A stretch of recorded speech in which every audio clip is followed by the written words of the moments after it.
siapapun juga, termasuk saya, menuntut kepada Presiden bahwa buktikan siapa sebenarnya yang pemilik akun yang bisa dipertanyakan fakta. Aku pun katakan Profesor Jimmy bilang begadang gini, tapi kalau saya sebagai rakyat, saya punya Presiden Pak Prabowo, seorang yang saya banggakan, kemudian di dalam akun itu dikatakan sebagai seperti binatang yang makanannya kroco. Kroco itu adalah anak semut kalau semut itu yang datang negeri. Saya tidak terima. Saya menunggu sampai benar-benar ada kepastian secara hukum. Kalau pengamat tidak.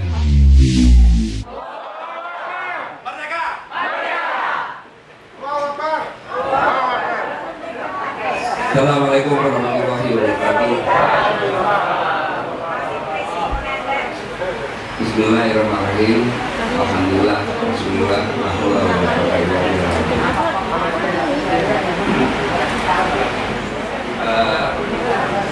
yang saya hormati, saya mengatakan Ketua Dewan Suro Dr. Abdullah dan Ketua Umum Partai Masyumi Dr. Ahmad Yani, Sekretaris Majelis Syuro Dr. Ahmad Tahap, kemudian Ketua Mahkamah Partai Masyumi Dr. Fahmi, Ketua Dewan Pakar harus saya disebutkan ini Bupati Dewasa, Ketua Dewasa, kemudian narasumber Dr. Awali Rizky yang Profesor ya, Profesor karena memang muridnya Pak Gunai yang paling tuling kan ya.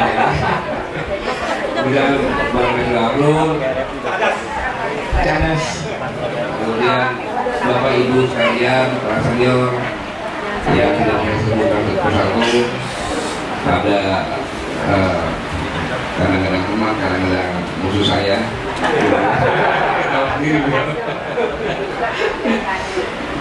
Yang tidak pernah berhenti sedetik pun untuk menggaungkan perlawanan terhadap komunis Partai Komunis Indonesia.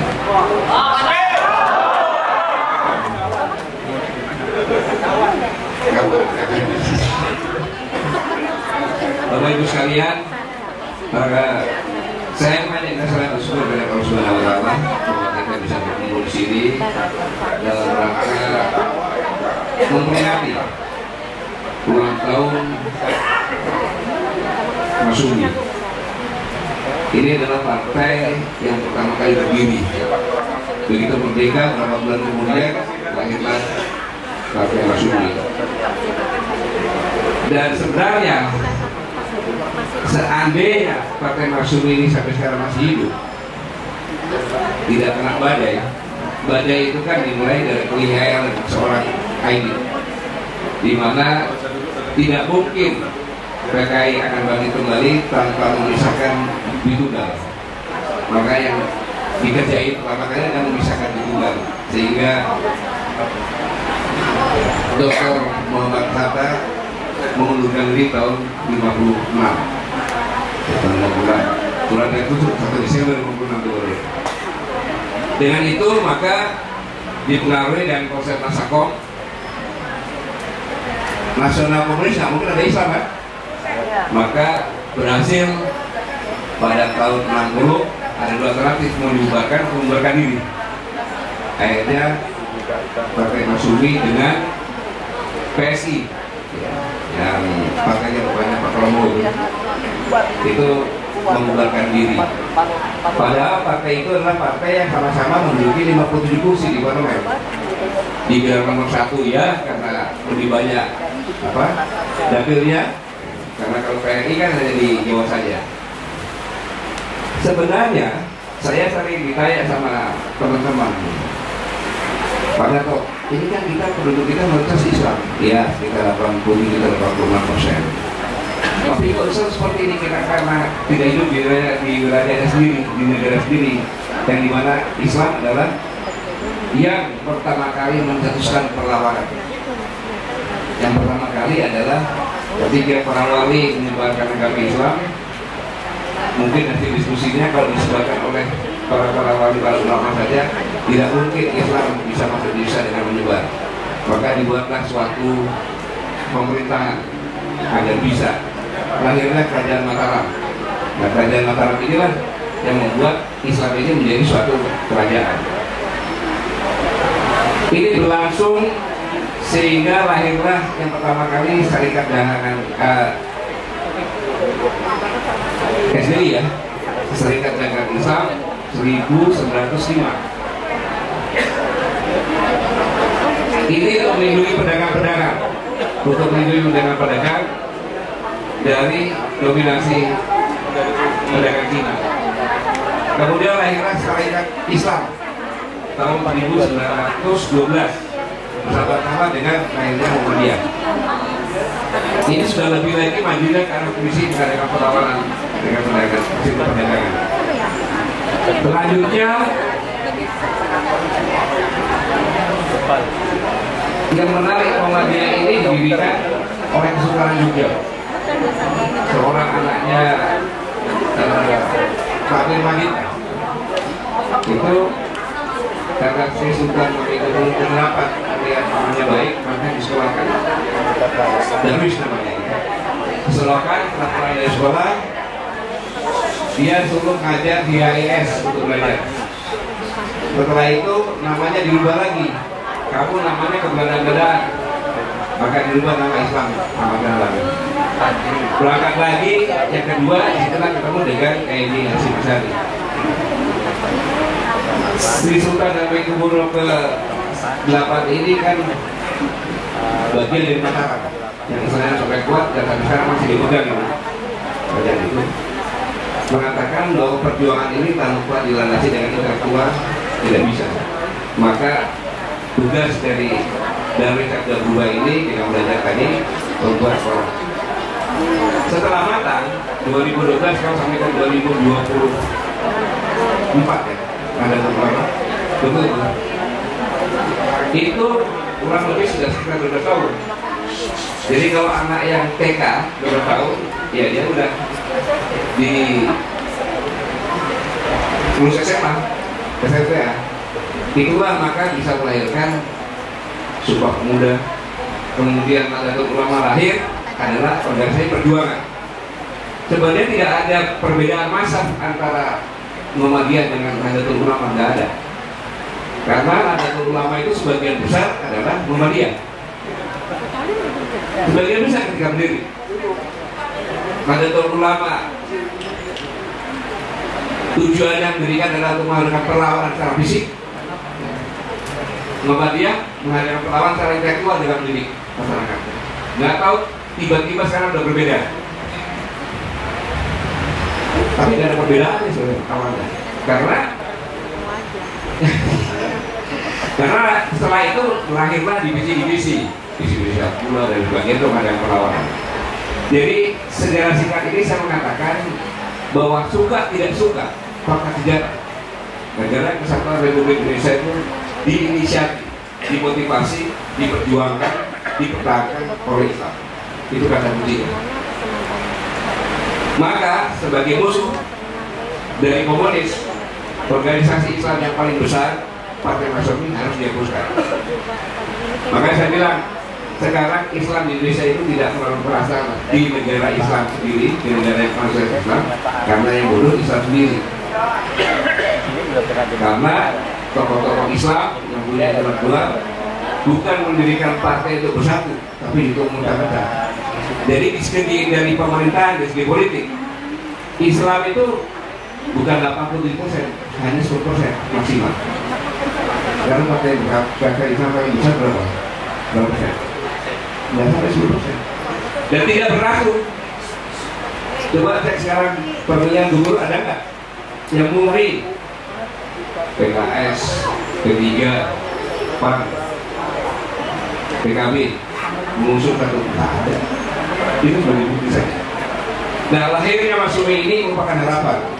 Mudah-mudahan ada kesadaran untuk sama-sama membangun seperti memori sebelum tahun 50-an menjadi partai terbesar. Itu kalau ada. Kalau nggak sadar, ya kita tinggal menunggu saja bagaimana kita atur ini. Selanjutnya, saya akan coba masuk dengan tema tadi sangat sekali. Jujur, kalau untuk mengurus pemerintahan saya tidak berani, karena saya jabatan tertinggi saya adalah hanya pemimpin, belum pernah jadi presiden. Ya.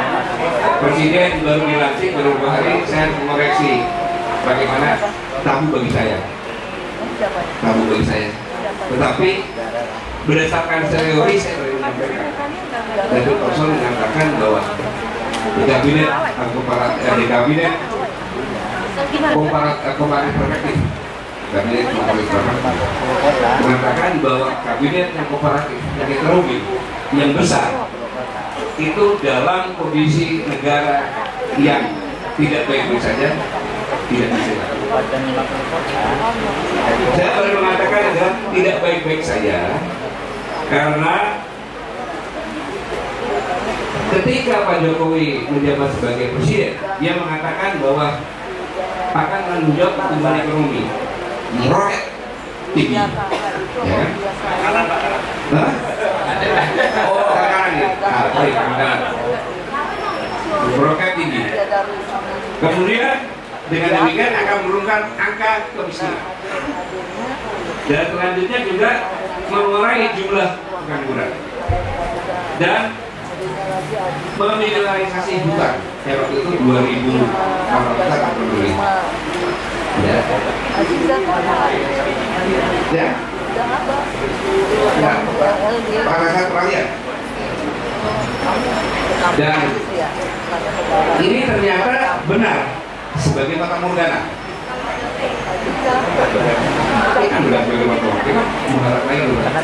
Tapi ternyata pertumbuhan ekonomi ya hanya 55 saja, tidak bergerak. Istilahnya kalau orang ekonomi bilang kita dengan autopilot saja bisa gitu. Ini saya menyimak dari apa yang ekonomi. Kemudian pengangguran kita ini sekarang ini nomor 1 hebat pengangguran di negara Asia. Kalau lagi nomor 2. Ya. Lebih banyak lagi itu.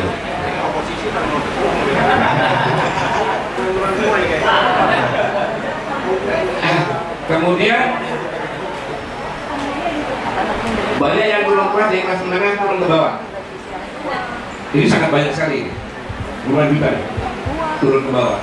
Karena melihat suatu negara sejahtera itu kelas menengah saja. Ini sangat menyedihkan sekali karena sebenarnya kelas menengah kalau turun ke bawah itu dia akan lebih miskin dari yang miskin. Mengapa demikian? Karena pengalaman saya sendiri. Saya punya pegawai harian di tukang kebun saya. Dia mengundang saya untuk menghadiri pernikahan anaknya. Dengan bangga, Pak, saya dapat berapa udah kerja, dapat di rumah, dengan mobil. Wah, alhamdulillah. Pak, kejadian kan? Baru 2 bulan punya uang, Pak. Belum punya uang untuk kontrak rumah. Kenapa untuk rumah? Kan di rumah. Menantu saya di PHK. Bayangin, dia kredit rumah, kredit mobil, di PHK. Dia diusir dari rumah. Mobilnya disita, nggak punya kerjaan, numpang di rumah orang tuanya. Itu gambaran kelas menengah kalau dia jatuh ke miskin itu kan lebih miskin.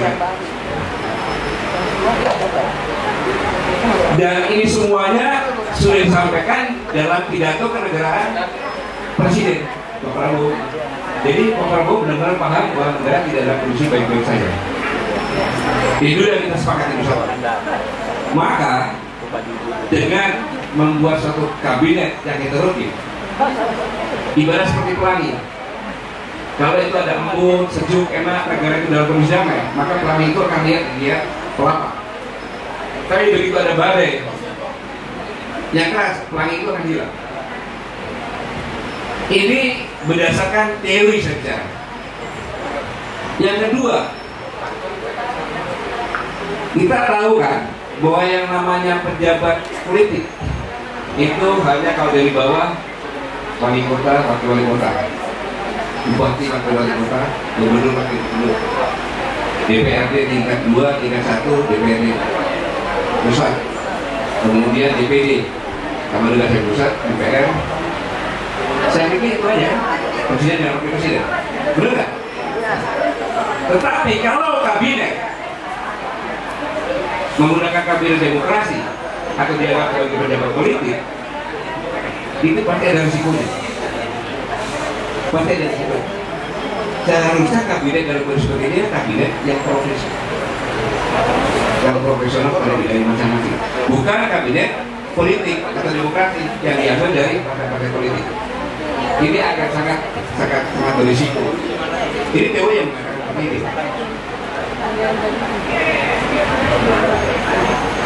Dan selanjutnya kalau kabinet yang heterogen berdasarkan teori tadi itu akan melahirkan friksi-friksi. Mereka friksi-friksi, habis itu ke depan bisa melahirkan politbiro, organisasi dalam organisasi. Friksi ini sudah terlihat.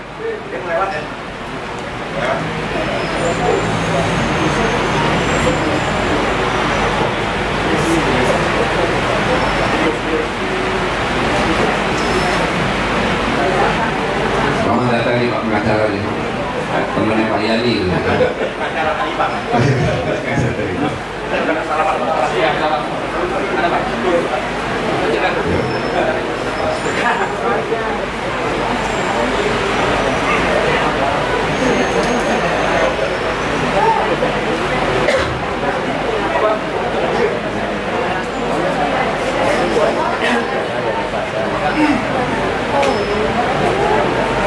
Ya, saya lanjutkan lagi. Jadi prinsip-prinsip sudah mulai terlihat. Terlihatnya sangat menyolok sekali. Ketika Pak Prabowo dan Mas Gibran jalan menyalami para menteri,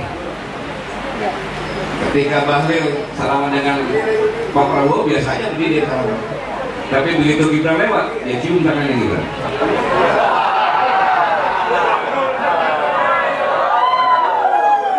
Kalau saya melihat ini bahwa dalam pikiran analisa saya, dalam pikiran Bahlil, bahwa ini adalah pemimpin saya dan akan menjadi pemimpin saya.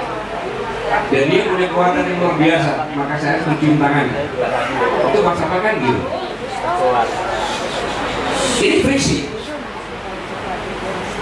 Friksi yang pertama itu nanti ada kelompoknya pakai presiden, kelompoknya presiden. Belum lagi kalau saya seorang tentara, saya selalu berpikir setengah camar. Jadi menteri-menteri yang ada, menurut analisa pribadi saya, itu adalah semacam kuda Troya. Masuk ke dalam untuk menyiapkan, menjadikan sang pangeran menjadi orang nomor satu. Bagaimana caranya? Boleh saya berpikir seperti sebagai rakyat? Boleh. Nggak disalahkan. Maka mulai terlihat dengan kasus-kasus yang baru. Boleh jadi kalau saya katakan kasus Tormenbom itu adalah pembusukan dari dalam. Orang tidak melihat Tormenbom kejaksaan, tidak. Pemerintah sekarang yang berusaha untuk menjalankan Tormenbom. Kan gitu. Apakah benar? Belum tentu benar. Bisa jadi itu pembusukan. Karena dilihat dari kacamata hukum, kita lihat saja nanti. Paling-paling nanti dari hukumnya seperti Dr. Sagana yang gelar, ya, Dutur, Juhur, ya, Kemundur atau Permana, ya. Yang sungguh semuanya. Dan secara logika berpikir hukum tidak mungkin, karena ketika saya jadi saksi ahli, saya bicara sama hakim dan jaksa. Yang mulia saudara hakim dan jaksa, saya bingung saya duduk di sini sebagai saksi ahli. Seharusnya saya duduk di sini sebagai terdakwa, karena tuduhan yang disampaikan kepada Anton Permana tentang masalah Omnibus Law itu mengutip persis dari pernyataan kami yang saya tangani maka yang mengutip dijadikan terdakwa ia membuat sebagai saksi ahli. Dan dasar putusan Mahkamah Konstitusi apa dikatakan itu benar. Dan nah itu hukum ini kayak gitu. Yang ketiga tentang masalah bagi kominfo yang kemudian terlibat. Ini kan menunjukkan bukti-bukti bahwa Presiden Prabowo ini untuk bekerja memimpin kabinet ini tidak semudah yang kita bayangkan. Belum lagi tuntutan dari rakyat. Siapapun juga, termasuk saya, menuntut kepada Presiden bahwa buktikan siapa sebenarnya yang pemilik akun yang bisa dipertanyakan kubu apa. Aku mengatakan Profesor Jimmy bilang bergadang kayak, tapi kalau saya sebagai rakyat, saya punya Presiden Pak Prabowo, seorang yang saya banggakan, kemudian di dalam akun itu dikatakan sebagai seperti binatang yang makanannya kroco. Kroco itu adalah anak semut, kalau semut yang datang negeri. Saya tidak terima. Saya menunggu sampai benar-benar ada kepastian secara hukum. Kalau pengamat nggak dipakai, gitu. Tidak bisa membuat keputusan hukum, tapi harus secara hukum. Dan itu mudah. Dalam forum ini saya mengingatkan, apabila itu tidak bisa diungkap, maka jangan heran kalau orang takut menabung di bank. ATM kita, bank kita bisa diambil oleh rekening kita. Nah itu buat kerjaan yang susah. Karena tidak bisa ungkap suatu saat kalau rekening kita tiba-tiba nol, hilang, saya tidak ngambil. Terus bank tidak bisa mencari. Pasti nggak bisa mencari, aku dengan gampang kayak itu nggak bisa mencari. Ini merupakan beban kerja juga bagi pemerintah yang sekarang ini. Satu sisi tadi saya katakan, apalagi sudah diuraikan dengan host tadi, bahwa sesuai dengan organisasi kan seharusnya kan kita membentuk organisasi tujuannya apa, dibuat strukturnya, baru diisi dengan orang-orang sesuai dengan struktur itu untuk tugas masing-masing kan gitu. Inilah yang saya sampaikan bahwa tulis seperti ini. Kemudian ancaman yang paling nyata yang kedua adalah di akhir jabatan. Pada tahun 2030 kita bonus demografi yang banyaknya itu 2 kali lipat dengan non produktif. 2 kali lipat.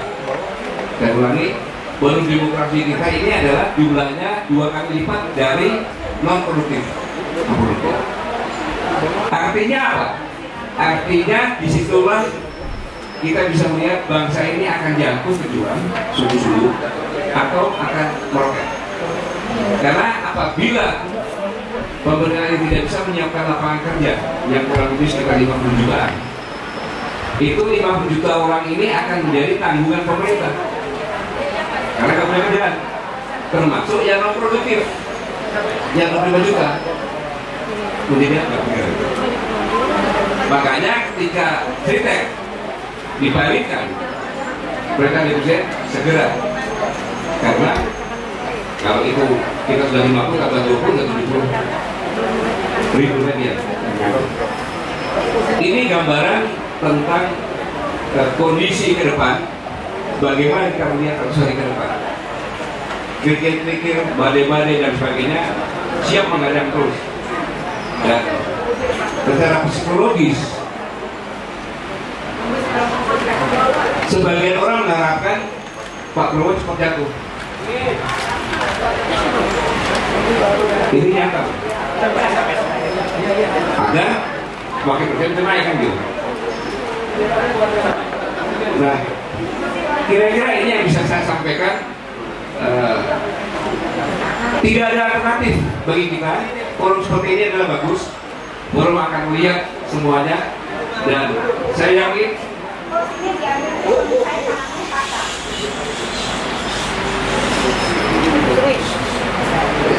yakin di forum ini Partai Masyumi akan akan mencari solusi-solusi untuk berikan masukan kepada pemerintah agar pemerintah itu bisa berjalan lebih baik.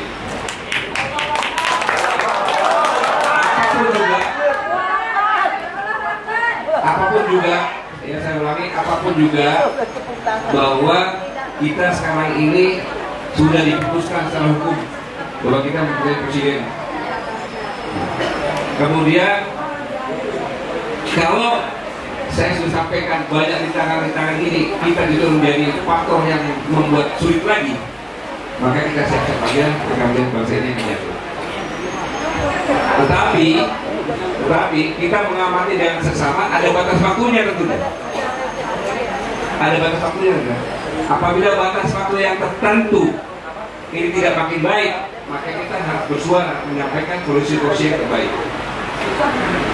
Jadi sekarang ini saya yakin kita memberikan mempelajari semuanya untuk memberikan solusi yang terbaik untuk mendukung pemerintahan ini dengan batas waktu tertentu.